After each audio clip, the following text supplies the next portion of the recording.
المسلمين فرج كروب المسلمين جميعهم يا ربي فرج كروب المسلمين يا ربي فرج كروب المسلمين جميعهم وانصر علينا نعمة الإيمان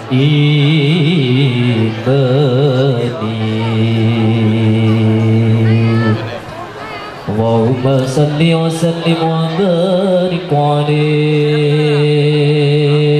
وعلى آله اللهم صل عليه يا رسول الله يا رسول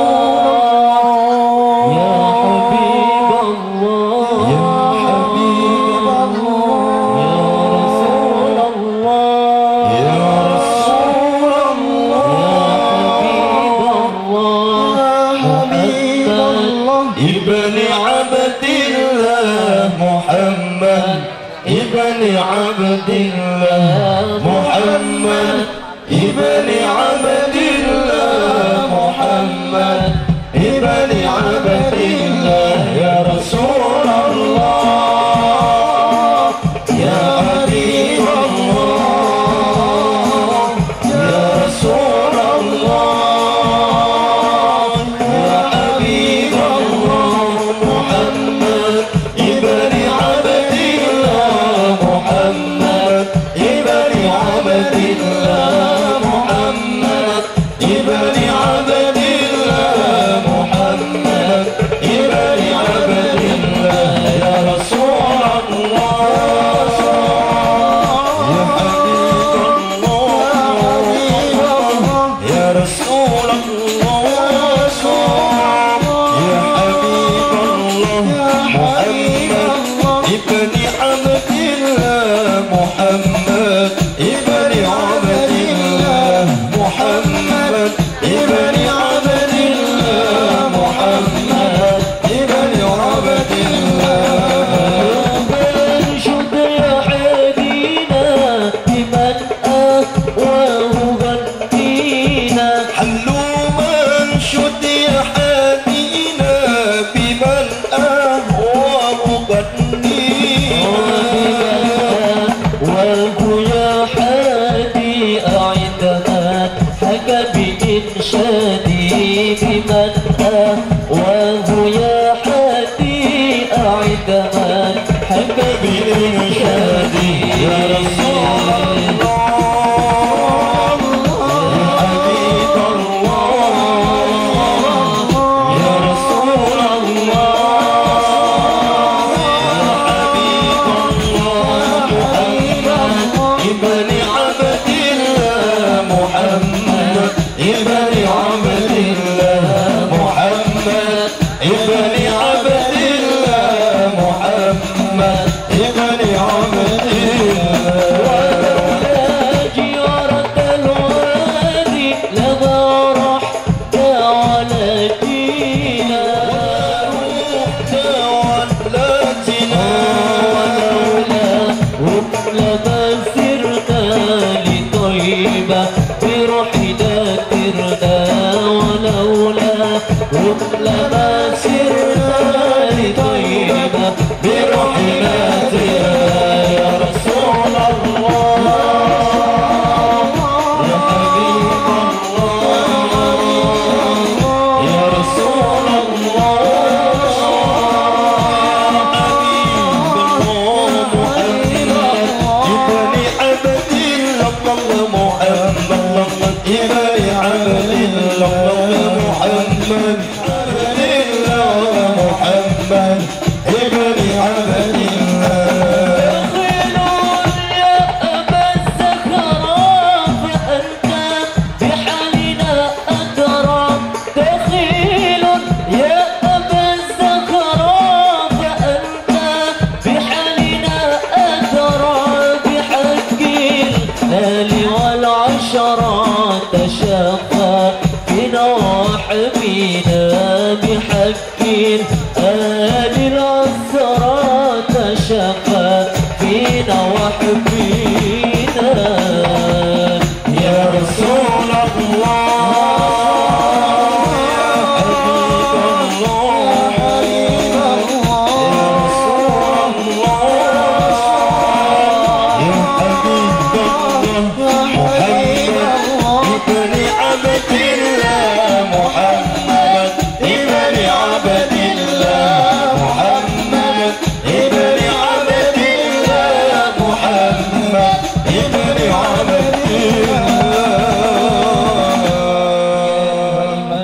المرسلين سيدنا ومولانا محمد وعلى آله وأصحابه أجمعين ولا حول ولا قوة إلا بالله العلي العظيم. أما بعد. Yang terhormat Ketua Umum Pengurus Besar Nahdlatul Ulama Bapak Profesor Dr. Kiai Haji Said Akil Siraj MA. Yang terhormat Pengasuh Pondok Pesantren Raudhatul Mubtadiin Balekambang Romo Kiai Haji Muhammad Ma'mun Abdullah. Yang terhormat segenap masyayikh, tamu undangan yang dirahmati oleh Allah Subhanahu wa taala, segenap santri Pondok Pesantren Raudhatul Mubtadiin yang kami banggakan.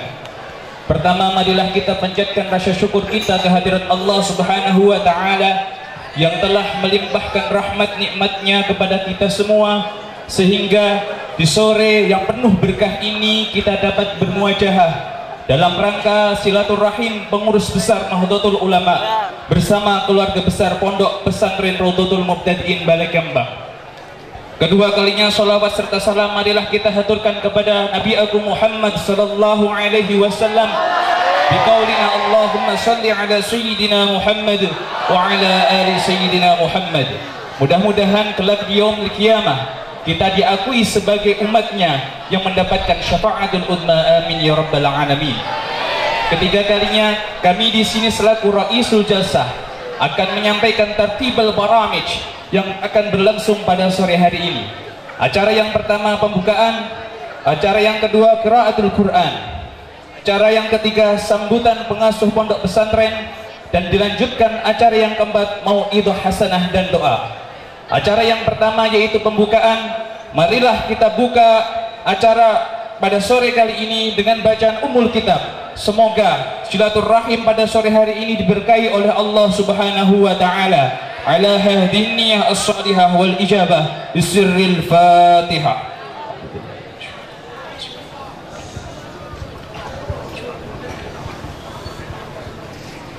Acara yang kedua qiraatul Quran yang akan dilantunkan oleh Al-Ustadz Joko Setio SPD. Kepada beliau kami haturkan.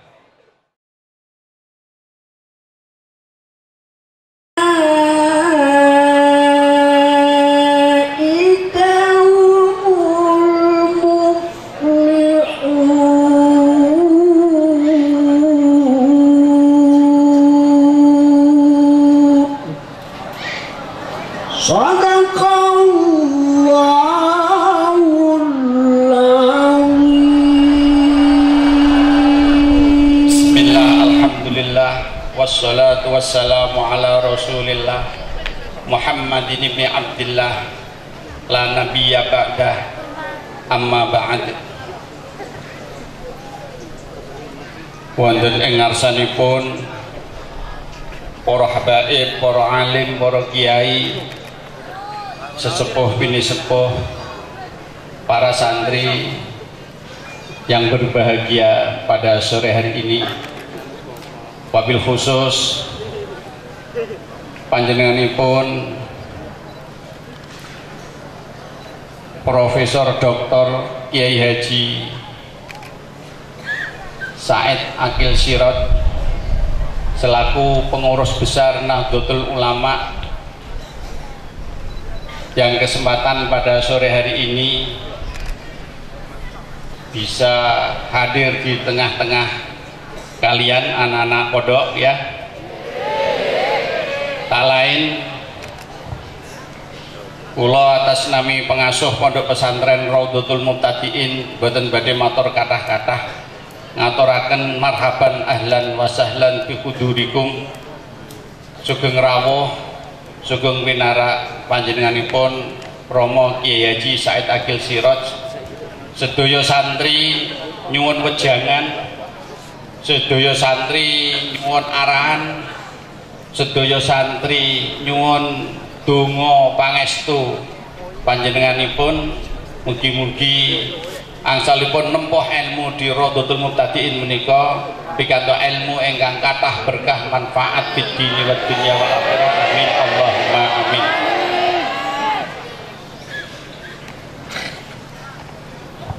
Semua santri yang berbahagia, badhe matur sekedhik dhateng panjenenganipun Rama Kyai Haji Said Akil Siraj bahwa Pondok Pesantren Raudhatul Muqtadiin menika didirikan simbah tahun 1883, dilanjutkan Bapak Kyai Haji Abdul Hadik tahun 1043 sampai 85. Tahun 85 kula terusaken Bapak Said ngantos wekdal yang dereng mangertos. Semula pendidikan menika salafiyah kitab kuning mulai mbah ngantos kula tahun 2003. Wekdal Bapak Said rawuh panjenengan wonten ing mriki tahun sekitar 2000-an tasih salaf murni. Mulai tahun 2003 kita membuka pendidikan ibtidaiyah, sanawiyah, aliyah, SMK. Bahkan SMK kita satu-satunya SMK di Indonesia yang mendapat penghargaan di Istana tahun 2010.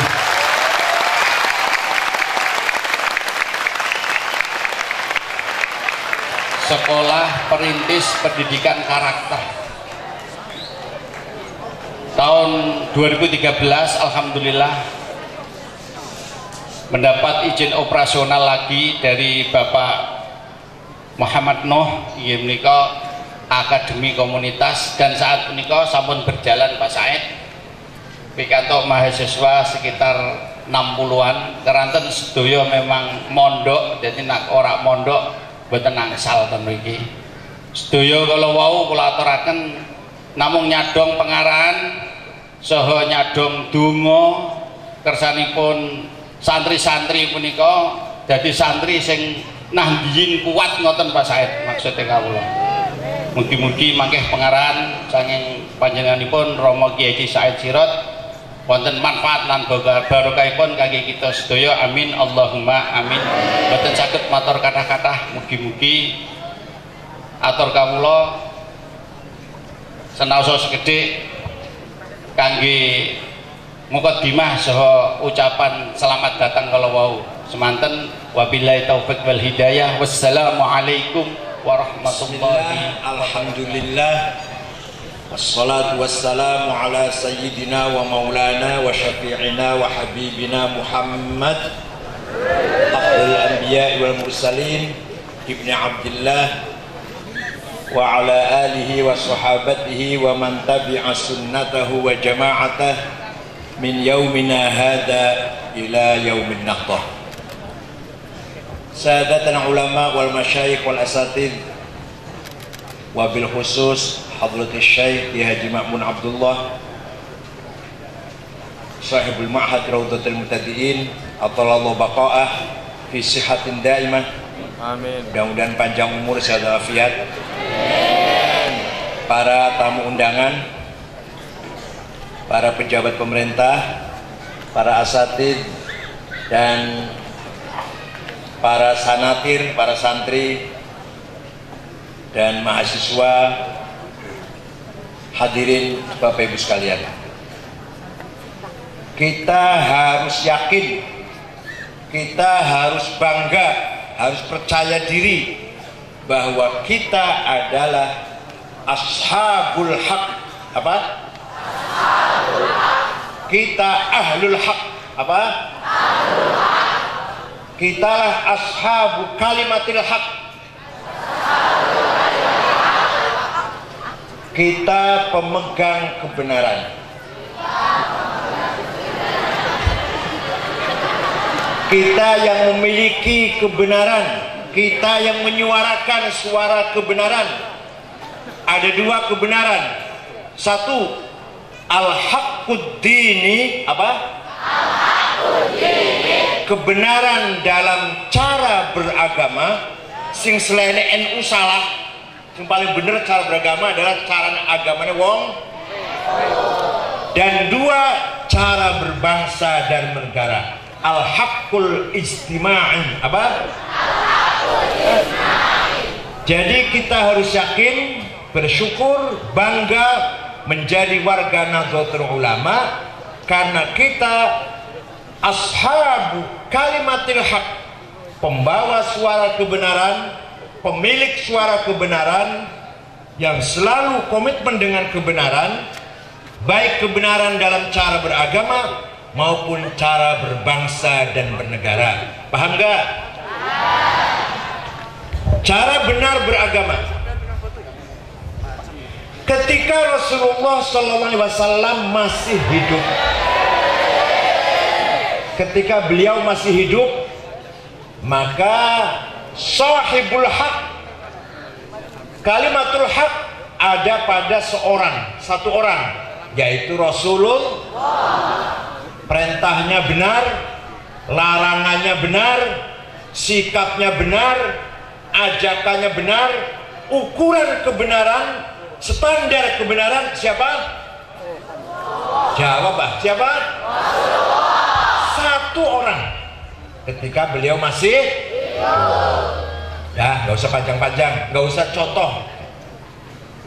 Setelah beliau sudah wafat, setelah Rasulullah sudah, maka yang membawa kebenaran adalah jama'atus sahabah. Siapa? Seluruh para sahabat Nabi, seluruh santrinya Rasulullah, yaitu para sahabatnya, semuanya membawa kebenaran. Paham betul? Ini bedanya kita dengan Syiah. Bedanya kita dengan kalau orang Syiah, setelah Nabi Muhammad wafat, sahibul haq satu orang, yaitu Sayyidina Ali saja. Sahabat yang lain jangan diikutin. Yang diikuti hanya satu, Sayyidina Ali. Paham gak? Menurut setelah Sayyidina Ali wafat, pembawa kebenaran cuma satu orang, Sayyidina Hasan. Setelah Sayyidina Hasan wafat, pembawa kebenaran cuma satu orang, Sayyidina Husain.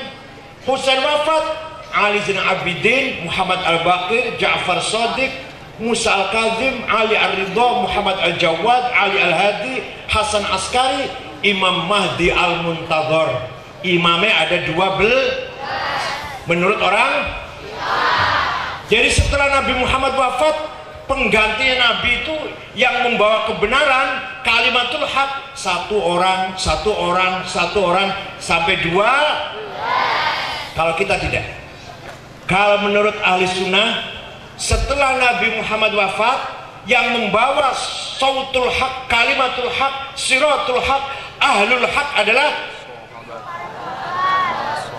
jama'atus sahabah. Siapa? Maka kita disebut ahli sunnah wal paham betul? Bon, singkat mawar sore nih. Setelah sahabat pada wafat, setelah sahabat semuanya wafat, sahabat santrinya Rasulullah wafat semua, murid langsungnya Rasulullah udah wafat semua, murid yang langsung. Nah, standar kebenaran di mana? Sautul haq ada di mana? Setelah sahabat Rasulullah podoa mencari kebenaran, standarnya di mana? Di mana?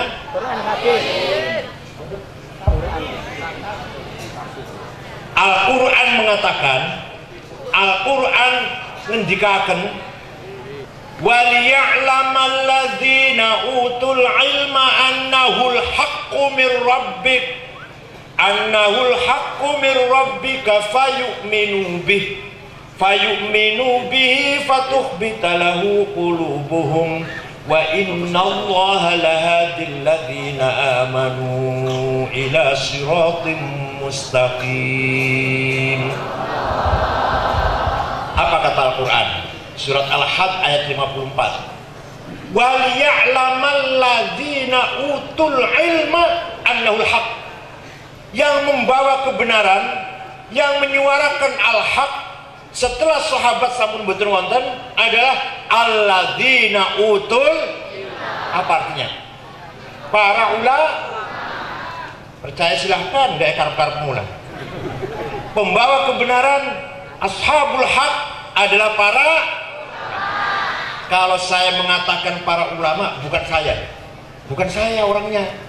Kalau saya ketua Nahdlatul Ulama, tapi sing jenenge para ulama, contohnya Imam Hanafi, Imam Malik, Imam Syafi'i, Imam Hambali, Imam Asy'ari, Imam Maturidi, Imam Junaidi, Imam Ghazali. Ibu jenenge. Kalau saya, jadi yang namanya ulama siapa? Yang tadi saya sebut tadi, bukan saya, bukan. Sanes kula ulama sanes. Saya siapa? Nggak ada apa-apanya. Yang memegang kebenaran adalah para ulama. Para ulama contohnya siapa? Yang tadi saya sebut tadi namanya. Contoh, Quran yang diturunkan kepada Nabi Muhammad SAW, kemudian ditulis oleh para penulis. Karena Rasulullah mboten saged jawab karena Rasulullah mboten saged.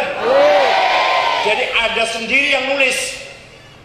Antara lain sahabat Zaid bin Thabit, sahabat Ubay bin Ka'ab, sahabat Ali, sahabat Abdul bin Mas'ud, sahabat Muawiyah bin Abu Sufyan. Itu adalah para penulis Al-Qur'an. Lah, tulisan beliau-beliau itu ketika zaman Rasulullah, tulisan Quran beliau-beliau itu ketika zaman Rasulullah, tulisan Arab dereng sempurna. Tulisan Arab dereng. Aku ora iso maca. Apa meneh sampean? Kalau nggak percaya, silahkan datang ke kantor PBNU, kantornya saya. Teng kantor kulo, di kantor saya ada fotokopi Al-Quran zaman Rasulullah. Ada. Saya punya itu. Fotokopi Al-Quran zaman. Hanya saya cuma menyimpan, tapi nggak bisa saya baca. Kenapa? Karena tulisan Arabnya belum sempurna. Titik saja nggak ada. Ba, ta, polos. Jim, ha, kho, kodoae. Dal, sami mawon. Ro, za, orang bedane. Orang titik yang membedakan. Tulisan Quran zaman. Nah, maka tulisan Quran butuh disempurnakan. Yang menyempurnakan tulisan Quran bukan Rasulullah, bukan sahabat, tapi ulama. Namanya Abul Aswad Ad-Du'ali. Siapa? Wafat tahun 69 Hijriah. Beliau membuat titik wadi'un nuqat ala huruf, ba titik siji ngisor, ta titik 2 di atas, ta titik 3 di atas, jim titik 1 di bawah. Siapa yang bikin namanya? Bikinnya tahun 62 Hijriah. Wafatnya tahun cerdas. Nah, baru ada titik. Sudah ada titik yang membedakan huruf satu dengan yang lain. Masih banyak orang gak bisa baca Quran.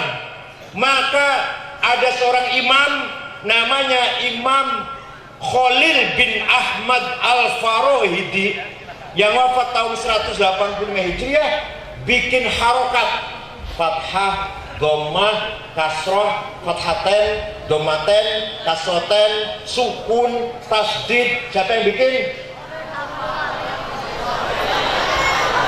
Imam Khalil bin Ahmad Al-Farohidi. Bukan Rasulullah. Dengarkan nak. Yang bikin harokat fathah, dhammah, kasroh bukan Rasulullah, bukan sahabat, bukan, tapi ulama yang bikin. Paham nggak? Jadi kita bisa baca tulisan Al-Quran aiulah babibu karena jasanya para wis ono titik, wis ono harokat, masih banyak orang nggak bisa baca Quran. Maka ada seorang ulama namanya Abu Ubaid Qasim bin Salam yang wafat pada tahun 224 Hijriah, bikin ilmu tajwid. Baru ada istilah izhar, idgham, ikhfa, iqlab, qalqalah, mad lazim, mad jaiz, dan sapiturute. Siapa yang bikin? Abu Ubaid Qasim bin Salam, wafat tahun 224 Hijriah. Baru kita baca Quran benar. Ono ikfa, ono ikab, ono kolkola, ono lazim, majaiz. Coba kalau ada orang belajar baca Quran tapi tidak pakai tajwid, bener gak baca Qurannya? Sedangkan yang bikin ilmu tajwid Rasulullah, sahabat, siapa? Namanya cerdas sih manjana. Santri jadi apa? Balai Kambang Malum Sari. Dah, satu dulu ya, satu ya. Nah.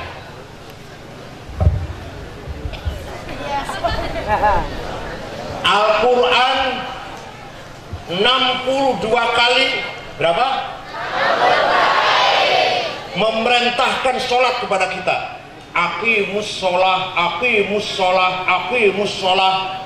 Kamu semua wajib sholat, kamu semua wajib sholat, kamu sekalian semuanya, laki dan perempuan harus. Tapi Al-Quran tidak menjelaskan namanya sholat itu apa. Berapa kali sholat sehari semalam? Di Quran nggak ada itu. Berapa kali sholat yang wajib? Berapa kali? Nggak ada di Quran itu. Quran nggak bilang 5, nggak. Namanya sholat apa-apa? Zuhur, asar, maghrib, isya. Di Quran nggak ada itu. Ayo silakan cari di Quran. Kalau ada keterangan penjelasan dalam Quran sholat 5 kali, namanya zuhur, asar, maghrib, isya, betul bakal ketemu di Quran. Hadisnya di mana? Di hadis ada. Di hadis ada bahwa yang wajib dilakukan sholat khamsu maktubat. Berapa? 5 kali. Namanya zuhur, asar, maghrib, isya. Rakaatnya 4, 4, 3, 4, 2. Di mana itu adanya? Di hadis. Tapi hadis pun tidak menjelaskan apa saja yang harus kita penuhi ketika akan sholat. Harus Islam, harus balik, harus apa? Akil, harus punya akal, harus suci dari hadas saghir dan hadas kabir, harus suci badan, pakaian dan tempat dari najis, harus masuk waktu. Di hadis gak ada itu. Itu kalau akan sholat. Di dalam sholatnya sendiri ada berapa komponen, ada berapa unsur dalam sholat itu? Ada 14. 1. Takbiratul ihram. 2. Niat. 3. Berdiri bagi yang mampu. 4. Baca Fatihah ketika berdiri. 5. Ruku. 6. Tumaninah. Itu namanya apa? Namanya rukunnya sholat. Di hadis nggak ada itu. Terus dari mana itu? Nah, dari ijma'ul, kesepakatan para ilmunya, namanya ilmu fikih. Setelah ada ijma' dan qiyas, lahir ilmu namanya ilmu. Jadi ilmu fikih itu karena ada ijma' dan qiyas. Jadi yang kita bisa tahu rukun dan syaratnya sholat dari mana? Ijma'un, konsensus para ulama. Ulama sepakat sholat seperti itu. Beda-beda dikit, beda-beda dikit.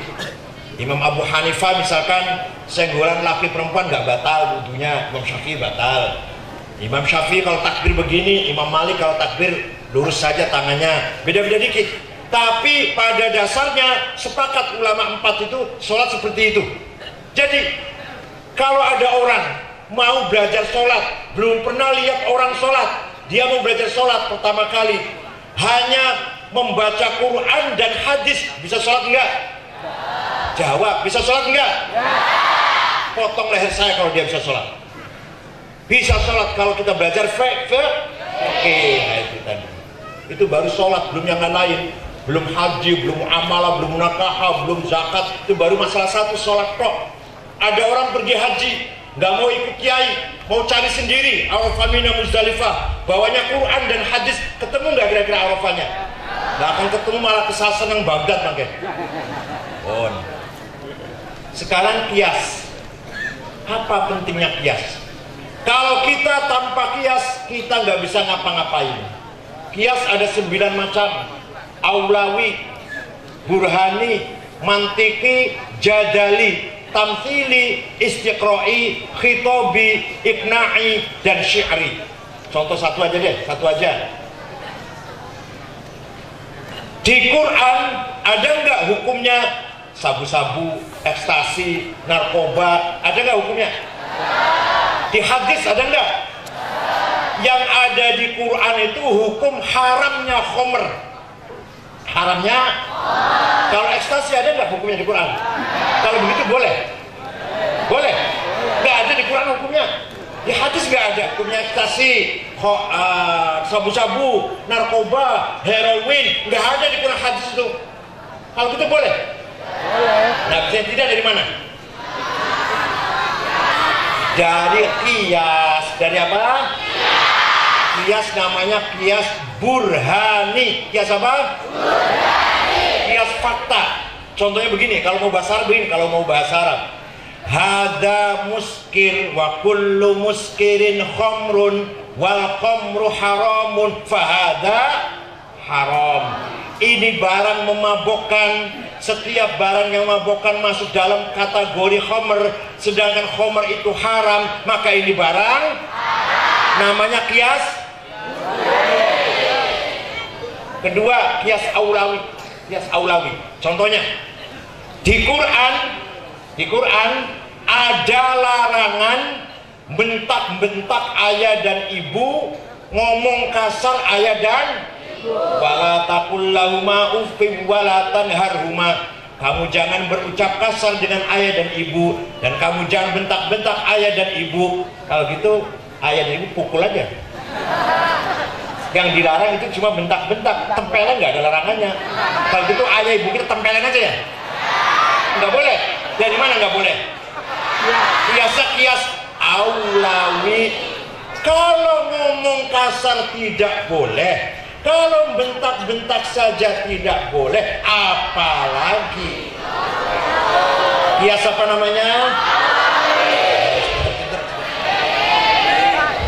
Maka kalau kita memahami hukum Islam tanpa ijma, tanpa kias, bisa paham nggak?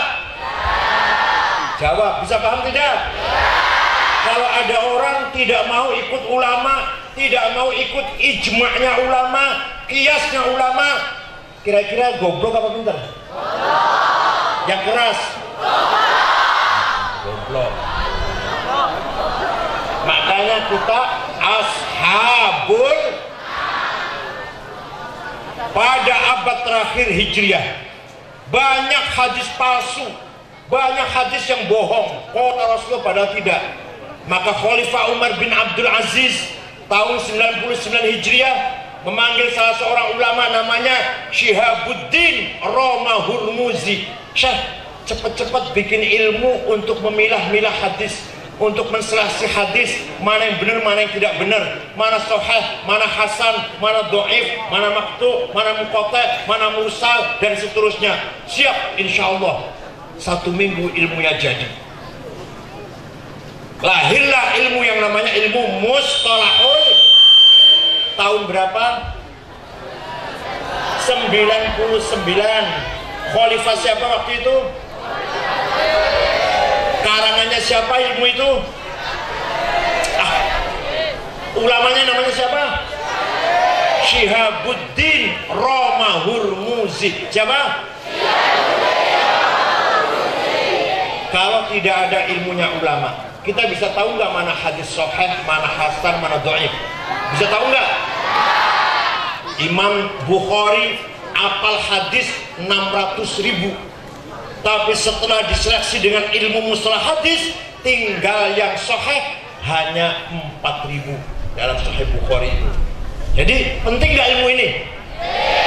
Adanya di pesantren, di luar pesantren nggak ada. Di luar pesantren tidak. Maka kita sekali lagi ashabul.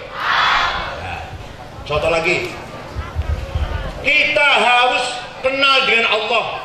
Kita harus kenal dengan Allah. Yang kita kenal apanya? Badannya, kumisnya, hidungnya gitu.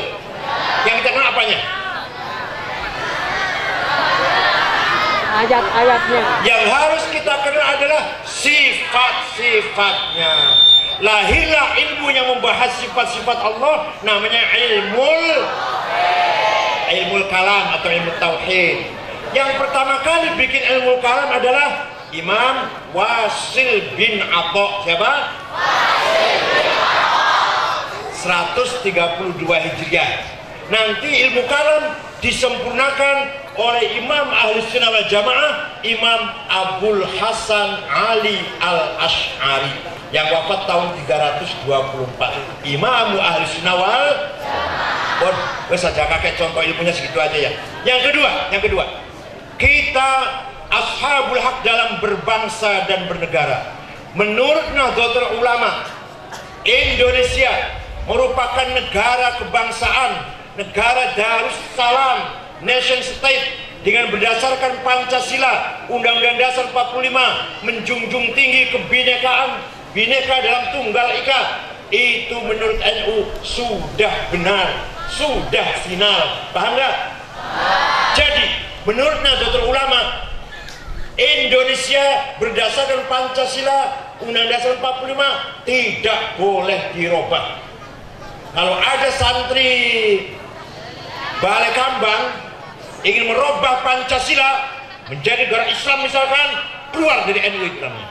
Paham betul? Paham betul? Kalau ada santri Balai Kambang punya pikiran, punya ide, punya pikiran ingin merubah Indonesia jadi negara Islam, merubah Pancasila, Undang-Undang Dasar 45 dirubah menjadi negara Islam, berarti santri itu keluar dari. Menurut Nahdlatul Ulama, bahwa 4 pilar itu sudah final, tidak boleh diganggu-gugat. Oleh karena itu, Nahdlatul Ulama adalah ashabul haq as-siyasi. Apa? Ashabul haq as-siyasi, yang membawa kebenaran dalam bidang berbangsa dan bernegara. Paham betul? Jadi mudah-mudahan di pesantren ini tidak ada satu santri pun yang terprovokasi dengan ISIS. Kalau ada, usir saja dari pesantren ini. Tidak ada yang mengikuti aliran-aliran keras, Ansar Tauhid, Majelis Mujahidin, Hizbut Tahrir, aliran keras itu. Paham betul? Paham betul? Jangan sampai ada santri Raudhatul Muhtadiin Balai Kambang atau alumninya yang sudah tamat dari sini terprovokasi dengan ISIS atau aliran-aliran keras yang lain. Betul nggih? Karena Nahdlatul Ulama, ashabul haq, para ulama telah menetapkan bahwa Indonesia ini adalah negara nation state, negara kebangsaan, bahasa Arabnya Darussalam, dan negara yang berdasarkan Pancasila, Undang-Undang Dasar 45, dan menjunjung tinggi perbedaan agama, perbedaan etnik, yaitu Bhinneka Tunggal Ika. Alhamdulillah, panjenengan anak-anak sudah paham semua bahwa Nahdlatul Ulama adalah ashabul al-haqquddini, bunyi wal haqqus siyasi. Kita ini yang paling benar, benar dalam beragama dan benar dalam berbangsa dan bernegara. Syukran wa dumtum fil khairi wal barakati wan najah wa muwaffiq lakum thariq. Wassalamualaikum warahmatullahi wabarakatuh.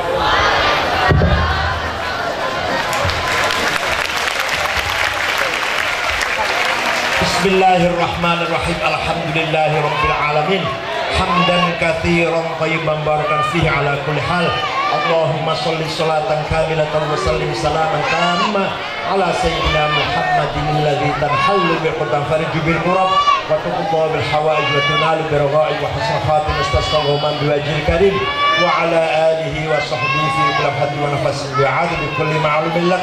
Rabbana zalamna anfusana wa illam taghfir lana wa tarhamna lanakunanna minal khasirin.